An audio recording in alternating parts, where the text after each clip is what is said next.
Start. नमस्कार, मेरो नाम मजुरी आलम मन्सुरी हो। म रौतहटको वासी हो। म भन्न चाहन्छु सुशीला कार्की मान्यजी, तपाईँ कुन पार्टीको झोले हो?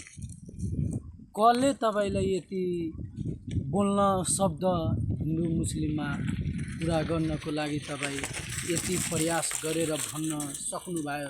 मुस्लिम यस्तो छ त्यस्तो छ। तपाईँ देश बनाउनको लागि बस्नु भएछ कि देशमा आगो लगाउन बस्नु भएछ?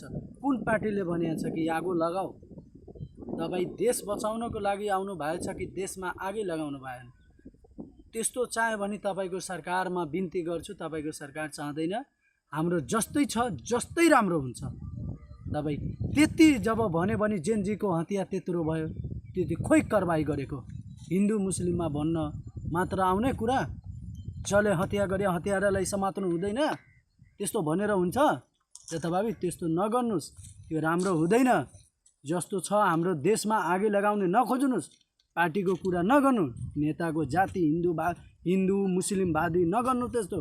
त्यस्तो राम्रो हुँदैन, त्यस्तो देश बिग्रिन्छ। झन् हाम्रो देश एकदमै सबभन्दा राम्रो देशमा कस्तो तरिकाले गरेका छ, नेताहरूको कारणले यस्तो दुर्भाग्य भएछ। म यही भन्न चाहन्छु हाम्रो दाजुभाइ दिदी बहिनीहरूलाई कि केही शब्द गल्ती भन्यो होला त क्षमता चाहन्छु, तर यस्तो सरकार मलाई चाहँदैन। म भन्न चाहन्छु सरकारलाई, जय श्री